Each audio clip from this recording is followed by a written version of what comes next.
Before we get into the story, please remember to take a moment to like, subscribe, share with someone you think would enjoy it, and leave a comment if you appreciate the work.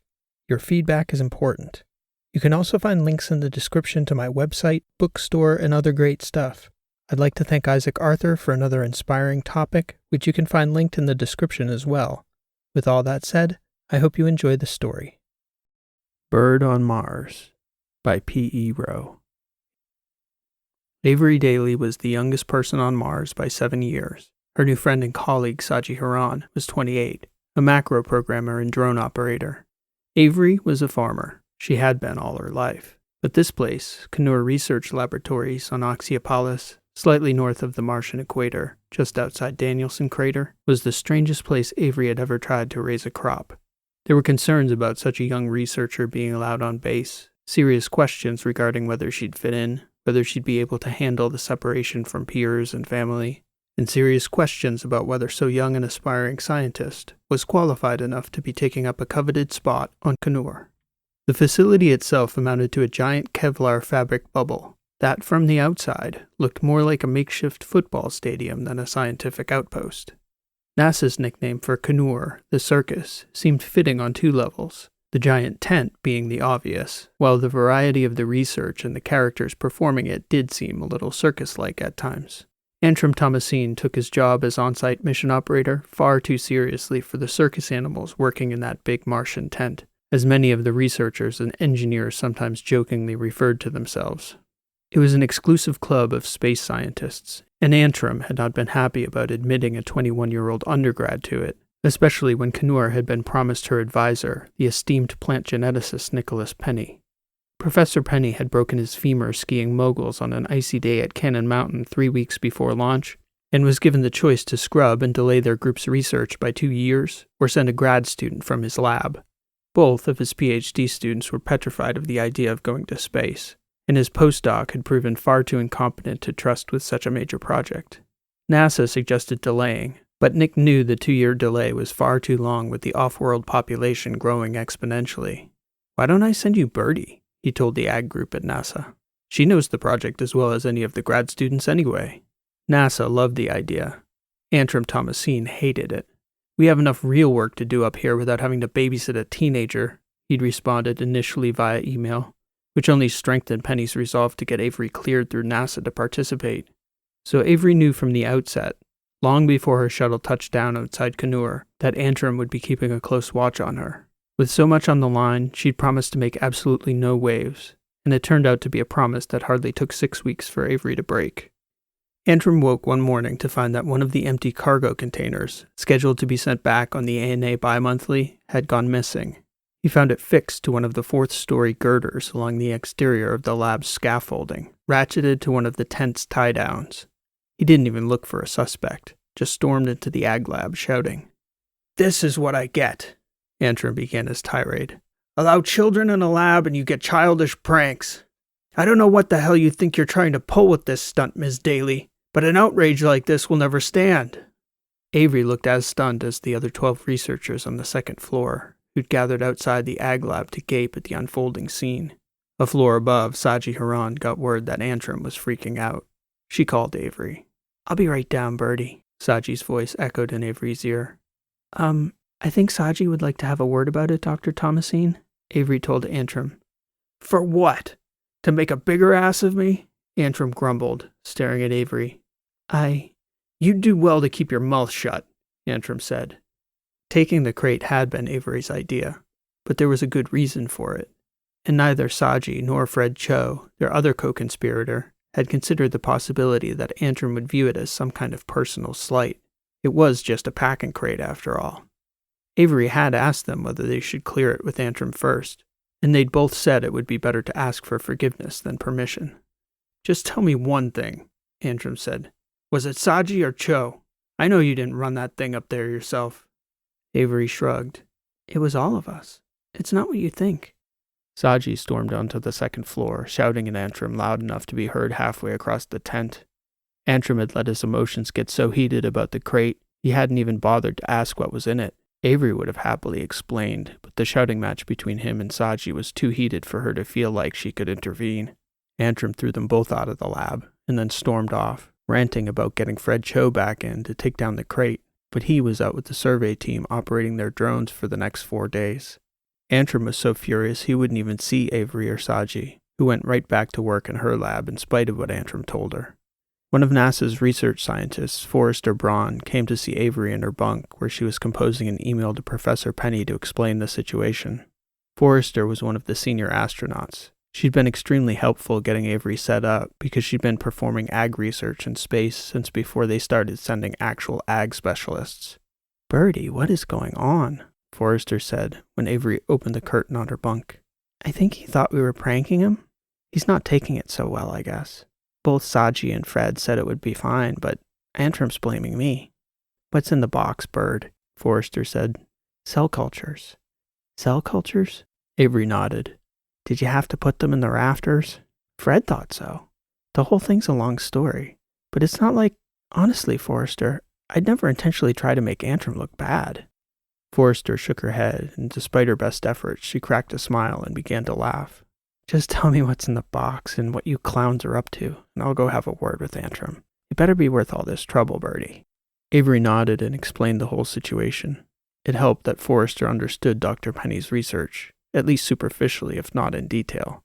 Nick's lab at UNH was pioneering minimal growth, a hydroponics process that essentially cut the plant out of the food production process. Nick and a few postdoctoral colleagues at Texas A&M had been the first to successfully grow fruit directly from stem cells on an artificial substrate. When Avery heard about this in her Intro to Cultivated Plants course at UNH, she became singularly focused on working in Nick's lab. The first time she saw a cherry growing out of one of the clear growth plates, she nearly fainted. Now, a little more than 3 years later, she was testing the process on Mars. The main limiting factors for widespread adoption of minimal growth farming were facilities and specialized equipment to support newer ag systems, which had yet to be put into mass production, and labor. A lot of labor relative to traditional farming. And mass production of growth plates and support structures would likely never happen at scale until the labor problem got solved. Traditional agriculture had been almost fully automated for decades, and the growth substrate, the world's farmland, had already been cordoned off and dedicated to the purpose. Corporate farms could send out their machine fleet to seed thousands of acres in the spring, fertilize and water, and do little else except harvest when nature had done all the work for them. In minimal growth, it took a trained molecular biologist who also needed to have a knack for some key skills in agrotech, like drone piloting to monitor crop progression, testing balances in the hydroponic solution, timely deployment of hormones. And if all that went right, there was still the labor of harvesting all that food, which would require a complete redesign of current field-based farm machinery. Until all those problems got solved comprehensively and economically, Avery knew minimal growth would be little more than a neat parlor trick for plant nerds on Earth and a niche market in space. Up here, anything that grew needed medium engineered. Hydroponics was commonest because anything grown in soil needed the soil flown to the growth site, more or less. Cho and Saji, Avery explained to Forrester, had been drawn in by the parlor trick. It was cool enough science that even space nerds thought this branch of ag was cool. She'd shown them videos from Nick's lab at UNH on her first day aboard Canur, and though the advances they'd made hadn't occurred to them initially, it had started a conversation. Drone monitoring was cumbersome and inefficient, even when AI were flying.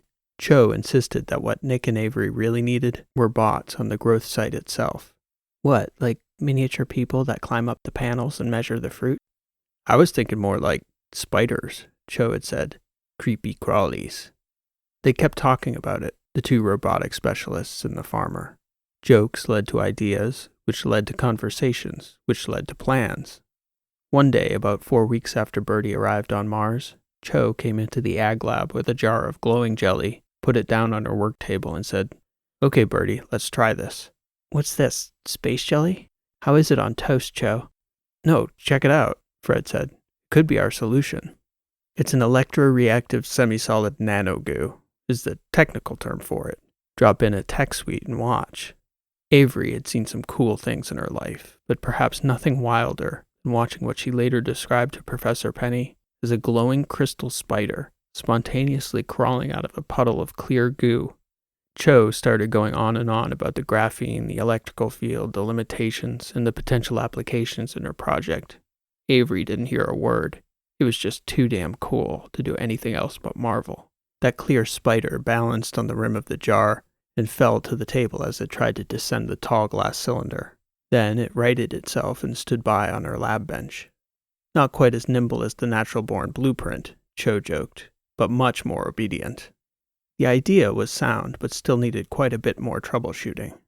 For instance, the bot's semi-solid outer skin acted more like a liquid in contact with some surfaces, like glass, so the bots would fall off most sheer surfaces, even in a low-G environment like Mars, and they wouldn't be much use in a scaled ag setting if they couldn't crawl more than a few inches off the floor. Birdie was a biology major, though, and a climber. She told Cho and Saji about gecko gloves and asked Fred if there was a way to create textures on the skin that would naturally adhere better than the liquid surface tension of the nano goo.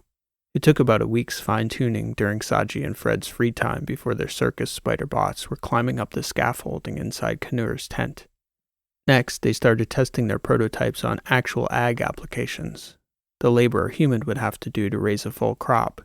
They had to write specific code to teach the spider bots to set growth plates in their frames, and then implant stem cultures on each plate's surface, and each had to be oriented correctly so that the sucrose solution contacted the backs of each plate correctly. It was delicate, specialized work, and the spiders themselves were dumb. But according to Fred, the spiders didn't have to be smart if they followed orders from a smart system. Once they'd tested proof of concept in the lab, they needed a place to run a practical simulation of a real crop cycle. Avery was the one who suggested the empty crate because it was watertight. Saji was the one who thought it would be a good idea to put it out on the rafters. A, because it couldn't be disturbed by anyone out there, and B, because it made human intervention in the experiment all but impossible. Even at Mars gravity, nobody would risk crawling out onto those fourth-story girders. Saji had tried to explain it to Antrim, that she and Cho had operated the macros that had carried the thing up there, and they'd done it at night so no one would have gotten hurt if it had gone wrong. There'd been nothing sinister about it. There's no way in hell Antrim would have let you do that if you'd asked, Forrester told Avery when she'd finished telling the senior astronaut all the details. It's cool as hell if you ask me, but Antrim's kind of prickly about things like having a coffee cup in the lab. I'm not sure how Saji thought he'd do anything but lose his mind finding a cargo crate in the fourth-floor rafters. Avery shrugged. I'd say you should have known better, Birdie, but then again, how could you? I'll do my best to make sure he doesn't take it out on you. Thanks, Forrester, Avery said. How's it going so far? What? The experiment. Nothing's even going yet. We just got the crate up and ran the tubing from the algae tanks last night. Piece of advice, Forrester said. No matter what happens this afternoon, get something in there ASAP. Antrim can't get the crate down until Cho comes back with the survey team. Fill that sucker with cell cultures before he gets the chance. Avery and Saji each had about a liter of coffee that night, sneaking up and down from the ag lab to the fourth floor, carrying growth plates for the spiders to run along the rafter into the cargo crate. Saji had 10 little glowing creatures running round-trip cycles on a programmed loop. It took about 6 hours just to get the plates up, and another 3 to program the planting sequences. Avery figured it was best to have each bot dedicated to a specific cultivar so there was no cross-contamination on the growth plates. They'd conceived 10 different experiments that she'd run by Professor Penny, having to do with different hormone levels in the solution, planting patterns on the plates, and sucrose levels in the water. Nick said it was all good science. All they had left to do the following morning was convince Antrim. By mid-morning, things had still not blown over for Avery. Antrim's anger had shifted largely from her to Saji and Fred Cho, but she was still all tied up in it. Dr. Thomasine had come to accept that it hadn't been a prank, a stunt, or an attempt to undermine his authority, but Antrim was still furious that none of the three had sought out his approval before raising the crate to the rafters. Luckily for the co-conspirators, Antrim never discovered that they'd set up the growth plates after his explosion the previous day. Around their lunchtime, Nicholas Penny sent Antrim a video message apologizing for whatever part he'd played in the affair, and asserted that the science his student was doing was important and sound. He asked Antrim to consider keeping the crate up. After all, it was already installed and the experiments were already running. Initially, NASA was not happy, mostly taking Antrim's side until the ag group started looking at the schematics of the spiders with the nanotech research lab planet side. Message boards began to erupt into a huge battle between mission logisticians and the nano and ag groups, who were hugely supportive of the Kanur rebels as Avery, Fred, and Saji had come to be called. When the sun rose over India and their senior engineers got word of the controversy, they were sympathetic to Antrim's ire, but they were also in unanimous agreement that it made no sense to pull down the crate until a full structural assessment could be done and a process for its safe removal analyzed. They directed Antrim to keep the crate where it was and perform a full investigation of how the incident had unfolded, including separate interviews with the 3 principal actors, and that all 3 should be put on probationary status. The final edict from management read as follows. In light of the seriousness of procedural violations and her status as junior scientist in training, Avery Daly should be removed from her duties in the Ag Lab and exited from Kanur at the earliest possible time. Avery wasn't shocked by the news, more by the person who came to break it to her. She was lying in her bunk, rewatching a video message her boyfriend Josh had sent to cheer her up, when Antrim Thomasine knocked on the frame. "Excuse the interruption, but we haven't properly talked," he said. "I'd like to set that right." "Sure," Avery said. "Can you be in my office in 5 minutes?" "Yeah. Yes, sir. I'll be right up." "Good then," Antrim said, betraying little emotion as he turned and exited the scientist's quarters. Avery pulled her thoughts together and put on her Kanur mission coat, which she thought was slightly more formal than the t-shirt she was wearing. 5 minutes was hardly enough time to pull together all the things she'd been wanting to say to Antrim over the past 2 days. But if she was getting thrown off Mars, she was going to say as much as she could think to say on short notice. She climbed the stairs to the 4th floor and into the annex to the director's office, where Antrim signaled her to enter through his open door. She sat. "Here's the situation, Ms. Daly," Antrim said. "The Indians would like to send you home. NASA and Dr. Penny think that would be a mistake and are very angry about it. 2 of my best young engineers are on probation for sticking a cargo crate in the rafters. And then there's you, the only person up here who really understands what's going on in that box with the plant cultures. And you've been banned from the lab."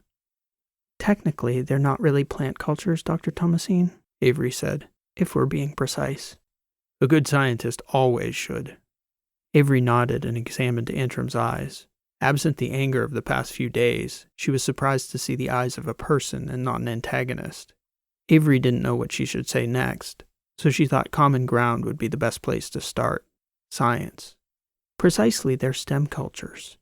"Yes, I've been reading. I've been trying to figure out what to do about you, Ms. Daly. And I figured the best place to start would be with Dr. Penny's research. I'm supposed to assign another scientist to do your lab work while you sit idle, taking up very valuable space. I can't say I love that idea. How do you feel about it?" "Getting kicked out of the lab?" Antrim nodded. "The work's about the only thing keeping me sane in this place," Avery said. "That and Saji and Fred." "You don't like it here?" "I'm from the mountains. I haven't been outdoors in 43 days, since the day I left Apogee." "You're lucky you got to come on the Ake. Most of us got here on a 7-month transit. Forrester hasn't been back to Earth in nearly 3 years. I don't know how she does it. She's amazing." Antrim sighed. "The first ship out for you would be the Perth, and we've had to bump one of the A&A hands who's been trying to get out for over 6 months. What are you going to do up here for 6 weeks, Ms. Daly?" "I don't know, sir." "I suspect there's 0 chance you won't become a distraction. I don't say this to belittle you." "No, I understand." "If I take the work away from you," Antrim shook his head, "I don't want to do that." "I'd appreciate anything you could do to keep me working. If I'm honest, I was already struggling a little before all this. I miss everyone, and it's hard not to be able to go outside." "I understand," Antrim said. "I need something from you, though, Ms. Daly." "Anything." "I need you to try to understand my perspective. I know Saji has her opinion of me, and she's entitled to it, but she doesn't understand what it's like to be chiefly responsible for the lives of over 60 people and 400 research projects with tens of billions of dollars tied up in each of them. We had to pull in Kanur's original structural engineers on short notice to assess the risk from that crate to the shell and the scaffolding. It's cost us nearly $200,000 for that 2 days of engineering analysis, Ms. Daly. That money won't fund other grants now. I know it's easy to get lulled into thinking this is a normal place. We try to make it look that way so people feel comfortable, but this is not a normal place." "I'm sorry, Dr. Thomasine." "Call me Antrim, and expect regular visits to your lab to check in on you." "You'll be welcome," Avery said. Antrim didn't need to tell Avery that the way things went over the following 6 weeks would shape her future. Going home early was going to be a huge stain on her reputation, one that would follow her whatever she wound up doing after college. She knew making peace with Antrim might go a long way toward changing how the story got told to future employers or grad schools, but more importantly for Avery, she didn't want to leave Kenur on bad terms. She was grateful for the chance to work, and for the oversight. Even with Dr. Penny back at UNH paying close attention to what she was doing, the transmission lag was almost 15 minutes now, and Kenur was operating on a 6-hour time zone difference to New Hampshire anyway. Apart from Saji and Fred, who were more engineers than researchers and knew nothing about agriculture, Avery had been on her own, without a mentor's guidance. Over the first few days back in the lab, Avery focused on Dr. Penny's original experiments as much as she could. But in agriculture, the truth is that the real work gets done by the plants once the seeds get planted. Sure, she had to monitor progress and take measurements, but that amounted to about half her day. She tried to occupy her time reading journal articles and taking notes, usually on topics related to Dr. Penny's work, but not always. On her third day back in the lab, Fred Cho came back from the field. He and the survey team had been delayed, but Saji seemed to think Fred had been dragging out the survey work as long as possible before coming back. Antrim held Cho chiefly responsible because the experiments couldn't have come to pass without his bot design concept. Avery didn't see Fred until several hours after he'd been in with Antrim. "How's he treating you, Birdie?" Fred asked when he saw Avery and Saji at dinner that night. "Actually, surprisingly good," Avery said. "Antrim's coming down to the lab twice a day to check up on me. Forrester, too." "So how's the stuff?" Fred asked. "You make it sound like she's cooking drugs in there," Saji said. Avery laughed. "It's a little hard to tell because the bots don't have high magnification on their camera, and it's dark, but there's definitely healthy cell growth going on in there. The fruits are all seeded. Now it's just monitoring and keeping a steady flow." "Are we going to be able to eat the fruits and all that when you're done?"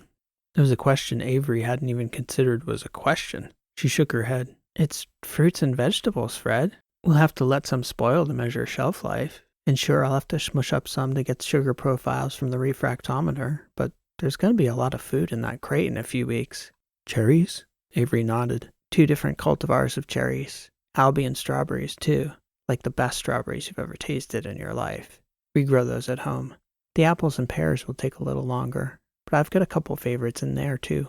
Saji and Fred looked at each other, both shaking their heads. "I hope you grew enough for everyone, Birdie, or there's going to be riots over fresh fruit," Saji said. "Total yield. We're going to measure it, yeah, but I haven't done a proper estimate based on our UNH data. I mean, it's a big crate. We've got a lot of stuff growing in there. Everyone will definitely get some." Efficiency was the key problem, so for Avery, yield on her crops was the main point, but she hadn't had the time to calculate an ideal yield for what the culture should produce. Their rogue experiment had come together so fast. To Avery's surprise, Dr. Penny sent her a link to one of the internal ag message boards at NASA. In the absence of details about her experiments, there was an entire thread dealing with speculation on potential yields for minimal growth, ideal numbers from crop to crop. One of the ag food systems engineers had done a calorie-for-calorie breakdown, comparing space required for traditional ag versus minimal growth, concluding that if verticality were incorporated into models, it would be possible to fit the food production of the entire Midwest into a 10-story building the area of Rhode Island. He called that estimate conservative. There was also a thread on the rumors from Kenur that Birdie's rebels had solved the labor problem with verticality. Avery thought it better not to fuel speculation by commenting on anything, especially since they were a long way from even preliminary results. But it was fun to see so many high-level specialists speculating on their work. Antrim came into the lab one afternoon later in the week while Avery and Fred were reviewing some of the code and the AI's monitoring pattern for the bots. "Want to see something cool?" Fred asked Antrim. "Watch." Fred pulled up the camera feed from one of the spider bots. There was a dim blue glow on the screen and a halo, and it was difficult to make out anything for a few seconds. Then, out of the haze, there was a shape that looked a bit like a tiny green spear, or perhaps a blade of grass with a rounded tip. The shoot appeared to be growing right out of the clear growth plate. "Right. What is that we're looking at?" Antrim said. "That is a fast-growing Bing derivative," Avery said, eliciting a blank look from Antrim and Cho. "Sorry, a really nice cherry cultivar from one of WSU's labs. It's pretty well developed for less than a week's growth, too." That's a cherry? Antrim said. Antrim had been monitoring Avery, yes, but until that moment he set eyes on what was growing up in that crate, he hadn't really been all that interested in the work, more ensuring his Kenura rebels didn't get into too much trouble. The moment Antrim saw that cherry shoot, his attitude changed. He stayed with them in the lab for nearly an hour watching the spider bot as it took observations, asking questions about the bots, the growth plates, the hydroponic supply network, and the different cultivars in the crate. As he was leaving to get back to his work, Antrim asked Avery for a reading list so he could bring himself up to speed on their work. Over the next few weeks, Avery found herself taking time out of her day to explain the specifics of the system to Antrim in great detail. He was a quick study, and as they went along, he highlighted points where engineering barriers might pop up, both here on Mars and back on Earth. At one point, he suggested that he, Avery, and Dr. Penny publish an article on potential deployment of minimal growth in deep space environments. About 4 weeks after Avery and Saji had started the cultures, Antrim noticed that some of Kenura's workers spontaneously began to gather along the 4th floor balcony near the cargo crate. When he asked the engineers why they were out there, they just said it seemed like a good place to have a coffee. 3 days later, the mystery was solved. Antrim left his office in the afternoon and detected a faint odor. It was so pleasant, he had to follow it. A few steps in, he realized what it was. "Grapes," he said aloud. The odor grew stronger as he neared the outer 4th floor walkway. He arrived at the balcony to find nearly 10 engineers taking their coffee break to the heavenly smell of ripening Concord grapes. At that point, Antrim later joked to Avery, his only concern with the project was whether he could keep everyone from climbing across the girder to get an early sample before they collected their data. He was excited, talking about how important their solving the labor problem with minimal growth would be, possibly to the entire future of humanity. "I don't mean to downplay anything," Avery said, "because so far so good. But from a farmer's standpoint, unless you've harvested your crop and taken it to market, no one's eating and no one's getting paid. I'll get excited if Cho's bots can bring in the food we've grown." As maturation approached for the different fruits and vegetables in the crate, Saji, Fred, and Avery began working with several of the other engineers on refining the code for the spider bots to harvest. They'd printed plastic analogs the shape and weight of the various fruits, reconfiguring the spiders' bodies to adapt to fit the situation. A cherry or a grape was relatively easy for a bot to grip and carry over uneven surfaces and up and down verticals. An apple would prove a greater challenge. The team began devising different shapes for the bots to take. 10-legged spiders, bigger 10-legged spiders, 6-legged spiders with bowl-shaped backs for lugging bigger cargo like apples and pears. The final challenge was one that Dr. Penny had been working on back at UNH, how to actually harvest the fruit using what he'd been calling the jelly bots. Fred Cho's semi-solid bots couldn't cut the stems, and every mechanical solution he'd devised had failed in one way or another. Dr. Penny had been working on an aqueous enzymatic solution that rapidly dissolved the connection between the growth plate and the stem. By this time, there was enough fruit in the crate that they'd have several thousand chances to perfect their system for harvesting their crops. With the smell of grapes in the normally stagnant air, it was the only thing anyone on Kenura was talking about. The night before they were set to begin harvesting the grapes, Avery was in her bunk composing a message for her boyfriend Josh back home when Antrim interrupted with a knock on her bunk's frame. She pulled back the curtain. "Hey, Antrim." "Hello, Bird," Antrim said. "I've been having a running battle with Bangalore over this whole suspension for the past few days. I know we haven't talked about it, but I think it's stupid and short-sighted to be sending you home in 2 weeks. They're not willing to budge on it so far. But they're not really that invested in what you're doing because they're just hiring out lab space to NASA." "What difference does that make?" "They don't really know what you're up to. I took what you said about harvesting to heart and decided to wait and see how it went before discussing it with them fully. I presume you're giving Nick regular updates." "Nightly reports," Avery said. "What's this all about, Antrim?" "I'd like to keep you here, Bird, if you're up for it. I know it's been hard adjusting for you, but..." Antrim paused and seemed to contemplate for a few seconds. "I think the reason I came down on you so hard early on is that I didn't appreciate the value of not so much your work, but your presence. Watching how far you've come in 4 weeks, I think we need that. Obviously not with every project, and there'd be considerations with how many young researchers we could bring on, but..." "I'm still not sure what you're trying to say, Antrim. Am I still getting kicked off the station in 2 weeks?" "I'm confident I can talk NASA into smoothing things over with ISRO in the short term. I'm talking long-term, though. I'd like for you to stay and keep working with us. I'm sure we could work something out with Caltech or even UNH so you could get your PhD. There's a real future for you in space, Avery. A bright future. Avery sighed. That's a lot to think about. Of course it is. I've been operating with the mindset to just get through the next 2 weeks as best I can. Still a little stir-crazy up here? Yeah, maybe. The delay is hard. I miss Josh. I miss my parents, the mountains. I didn't think it would be this hard. You weren't supposed to be going home for another 6 months, though. I know, but in a way it was sort of a relief to get kicked off. Since then, I've had that target in my mind. Just 2 more weeks. Now you want me to stay. I mean, I'm really grateful, but psychologically, it's a lot to think about. Please do think about it, Bird. You'd be a great addition. Regardless of what you decide, I'm very much looking forward to witnessing your harvest and getting a taste of some of those fruits as it turns out. That's always the best part, Avery said. The following day, the anticipation among the engineers and research scientists at Canur was so high that Saji and Fred put down a line of yellow tape along the walkway to remind everyone to keep a clear pathway for the crew of little harvesters.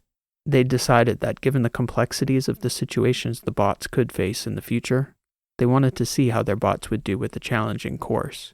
If all went well, they would pick the fruit, climb out of the crate, crawl down to the girder and across the walkway, then proceed down 2 flights of stairs to Avery's lab in the middle of the building.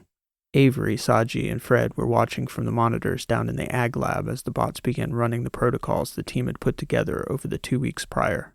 Dr. Penny's enzyme worked far faster than Avery had expected. A few seconds after application, even on a sizable grape stem, each small bunch would drop off, slipping into the waiting arms of the spider bot along the frame. A few moments later, the team knew all was going well when Antrim displayed his feed from the balcony 2 floors up. The staff gathered there was laughing and cheering as a succession of the little creatures crept along in a line, down the crate, across the rafter, under the railing, down the walkway, then disappearing down the staircase toward Avery's lab. Oh my God, it's working, Avery said. This is thrilling, the smiling Antrim said, pointing his camera at himself. What a joy to be a part of. When the first little spider bot crept into the lab, it was almost impossible for them to see their little worker under its cargo. The small bunch of grapes seemed to be crawling along the floor of its own accord. The first bot climbed up the side of the table, deposited its ripe fruit, and then scurried off again for another trip. The feeling up on the balcony was festive and jovial. None of the workers had left, for it seemed to them a bit of magic, and they were all marveling, wondering when the seemingly endless progression of little harvesters would run out of grapes to harvest. Down in the lab, Saji and Fred were staring down their young colleague. Well, Saji finally said. What? Avery said. Saji made a gesture toward the grapes with her eyes. Oh, I need to run a test or 2 before you can try them, Avery said. Then she popped 2 grapes into her mouth and said, Yep, tastes good to me. Make sure you count how many you eat before we weigh them. A few hours later, after the bots had finished making their rounds, Avery's lab table was nearly overflowing with grapes from a single row of the crate. We could make wine, Saji said. Yes, please, Fred said. That's kind of a different grape, Avery said, but I'm sure Dr. Penny could get us some nice cultures from a vintner. It was an unqualified success. It didn't take long before Antrim came in to report that the workers were growing restless. He took a look at the growing pile of discarded grape stems on the side table behind Saji and shook his head. Care to share with the rest of your colleagues? Those on the far table, Avery said, pointing toward the back of the lab. We have to weigh the rest of these first. Antrim filled up a small box and began to make trips between the ag lab and the mess, where people instantly began to congregate. It took Avery another 2 hours to finish weighing and cataloging the data for the entire grape yield. She and Saji and Fred were still sitting there on her lab benches, surrounded by more grapes than each of them could eat in a year, stuffed with more grapes than they ever thought they'd eat in a single night, when Forrester came into the lab. Birdie, I need to give you a hug, the old astronaut said. I haven't had real fruit in over 2 years. She came over and started hugging Avery and wouldn't let go. Saji came around the table to join the hug the moment she realized Forrester Braun was crying. The rest of the early harvest went flawlessly. Strawberries, blueberries, and cherries followed the grapes. Within a few days, the crew at Canur had almost had their fill of fruit. but they all kept eating, unsure when they might get such a bounty again. They were all talking about Avery, rumors circulating about whether she'd stay or go. Even Avery didn't really know. She'd planned on doing as much work as she could up until the moment she had to decide. Unexpectedly, 2 days before the ANA ship that was supposed to take Avery back to Earth arrived, an SF-run shuttle touched down on the flat outside Canur. They needed to print a part to make a repair that the NASA outpost in Elysium didn't have the derivatives for. It was a veteran crew of space hands, all of whom nearly fell over when they were greeted by bowls of fresh fruit. The commotion and accolades had almost fully died down by then, but at some point, each of the newly arrived astronauts sought her out to thank Avery for the fruit. The last to approach was a clean-cut sergeant who walked into the ag lab with a look on his face like he was seeking out someone or something. "Can I help you?" Avery said. He scrunched up his eyebrows. "You're a young pup," he said. "What are you doing up here?" "I'm working here. And you?" He pointed to the seal on his uniform. "That, and I'm looking for someone named Bird or Birdie. You know who that is?" Avery smiled. "I'm Birdie." He looked at her probingly. "It's a nickname that seems to follow me wherever I go, no matter how hard I try to keep it a secret." "Followed you all the way to Mars?" "My friend Saji overheard a video message from my mom," Avery said, shrugging. "I was homeschooled on a farm, and whenever it was time for lessons, poof, I'd flit off to the field chasing after my dad. Called me her little birdie. Up here, it's more of a reminder I can't get outside." "What should I call you?" the Guardian asked. "Avery Daly," she said, extending her hand. "Or Birdie. I'm used to it." "Master Sergeant Elliot Ward," the man said. "Good to meet you, Avery. I was told to get an answer from you. I guess ANA needs to put someone else in your slot on the Perth if you're not planning on going back. They need to know this afternoon." "Who sent you?" "NASA sent word through my commander, and when I asked where I could find you by name in the mess, they told me to come up here and ask for Birdie." "Oh," Avery said. "What should I tell them?" Avery sighed. She didn't answer. Ward stood by for a moment and studied her face. She still didn't answer. "I could leave you alone to think about it. Come back in a bit?" Avery shook her head and looked at Ward. "If you're looking for advice from me, Avery, I'm not your guy. I don't know anything about your situation." "I have a theory." Ward looked around the lab. "I bet you do." "If you ask someone you know for advice, you have a good idea how they'll react, so you're probably just looking for confirmation. I don't know anything about you, though, Sergeant." "Except that I'm in the military, older than you, accustomed to structure and order, and now you know that I have a logical mind. Theory's looking a little thin, Avery." "Yeah, but I didn't expect you to say all that. You're a contrarian, too, by the way." "What's your issue? You don't like it up here?" "I don't even know where to begin. I do and I don't. It's just, psychologically, being cooped up in this one building, no personal space, no privacy, it's not fun." "Is that all?" Ward said. "Remember, you're talking to a guy who spent over a decade of his life in barracks that weren't nearly as cushy as this outpost." Avery smiled. "A contrarian, like I said." "At your service." "You're right, though. It's more than that. I didn't mean to end up in space, Elliot. It just sort of happened. My professor was supposed to be doing this work and broke his leg, and I was the one in his lab that had done the most of the day-to-day lab work on his experiments. It was just repeating it on Mars, so they sent me." "What are you doing?" "Growing fruit." "Oh, you're the one I have to thank for the strawberries." Avery nodded. "Well, thank you, Birdie. Best strawberries I've ever had." Avery smiled. "The Albions are always a crowd pleaser." "So now they want to keep you up here, and you're not so sure?" "That's the simple story." "What are you scared of, Avery?" "It's not fear. My family has been farming for generations. The sole reason I went to UNH was to learn cutting-edge techniques so we could still survive." "You mean like a proper family farm?" Avery nodded. "Aren't too many of those left," Ward said. "I made promises when I left." "Gotcha." "And now I see this different future unfolding in front of me that I never anticipated, all because my professor broke his leg." Ward grimaced. "They wouldn't want to keep you for no good reason, Avery. You've got a lot to do with that. If I get a kid under me who can't cut it, they're gone before they know what hit them. The ones who do work out, and I sign my name to keep them around, it isn't because they lucked into the opportunity. It's because they nailed the opportunity when they got the chance. So consider what you did to make them want you, because there's a long line of people who work their asses off to get on an outpost like this. And I mean dedicate their lives. It's not a small thing to be here." "No, I know." "You're doing a lot more than growing fruit, aren't you? It's much bigger than that. Word travels." Avery nodded as Ward set his gaze back on her. Are you the right person for the work? Be honest. Yes. Can you keep your head about you living in this place? Again, be honest. Yeah, I can do it. And you know it's important work? Avery nodded. Hugely important. I can't even begin to understand how much it will change everything for the better. In space, on Earth. Last question, Ward said. Are you the type of person who not only knows what the right thing is, but knows it and does it too? Oh, you jerk, Avery said, sighing. I don't know you, and already I hate you so much. About your theory, Birdie, Ward said. Why do you suppose you would ask a random stranger in a military uniform advice on a question that had to do with duty and obligations to something bigger than yourself? Avery shook her head. You can pretend to hate me all you want, kid, but I'll know better. It's a good theory. I'll tell the folks at NASA to ship the A&A guy. Avery took a deep breath. Okay, Ward said. Yeah, Avery said. You're sure? It's a big decision. Avery nodded. I'm shipping back with them too, so I'll be stateside in a couple days. If there's anything you want me to send to your folks, I'm happy to do it. Just catch me out on the lower level before we take off tomorrow. Sure, Avery said as Ward made his way to the door. And Sergeant? Don't thank me, Birdie, Ward said. I'm only looking out for me and mine. I just want a bowl of cherries every time I get a layover on Mars.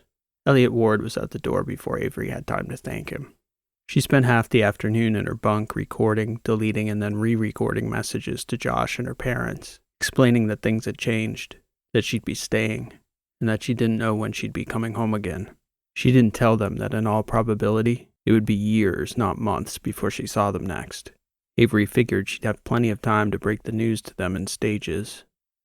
The following morning, Fred, Saji, and Avery worked nonstop, dialing in the coding on the harvest procedure for their first apples, a Macintosh Liberty hybrid named after a town in New Hampshire not far from the Daly family farm. Avery didn't have much time to think about the layers to the fact she was harvesting that particular apple on Mars the same morning she had been scheduled to depart.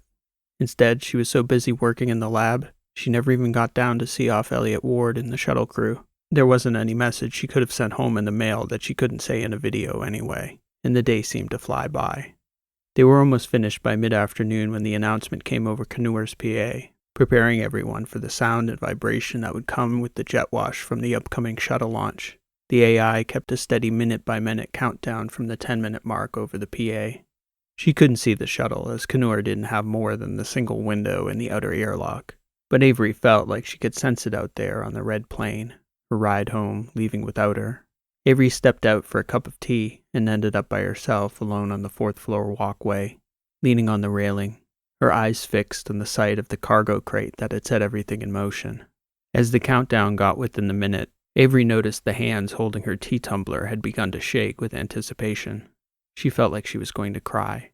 She could sense someone approaching and standing beside her, but Birdie didn't look over, because she was afraid she might be caught out as she lost control of her emotions. So she stood still, saying nothing and facing forward as the countdown from 30 seconds wound all the way down to liftoff. Then the ground shook and it was too loud to say anything anyway. It took about a minute for the thundering sound to dissipate to a steady dull hum overhead. Then Avery looked over. It was Antrim, smiling at her supportively. I see you're still here, he said. Yeah, still here. I'm going to say something I should have gone out of my way to say the day you got here. What's that, Antrim? We're happy to have you here on Mars, Bird.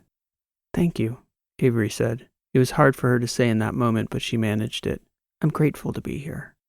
Avery turned back toward the crate, and so did Antrim. They stood in silence together as she sipped her tea, and before long they both observed movement along the open crease at the top of the container.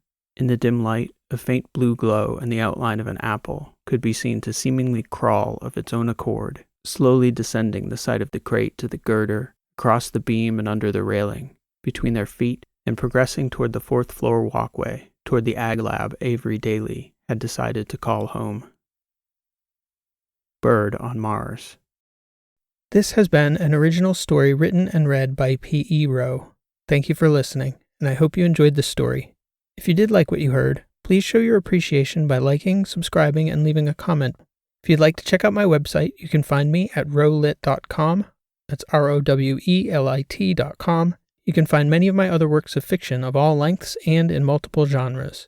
For the dedicated fiction writers out there, I also have a free video series on the mechanics of fiction writing, based on the fields of narrative theory, cognitive psychology, linguistics, and narrative craft, which you can access through my website. So please stop by anytime. Also, if you're enjoying these sci-fi weekly shorts, I've also added 3 shorts set in the story world of my Last Horizon novels. You can find them here on this channel or through the links in the description. If you've enjoyed this week's story, I think you'll enjoy those as well. I hope to catch you back here soon with another new story. Again, thanks for listening. This has been P.E. Rowe, and I hope to see you next time.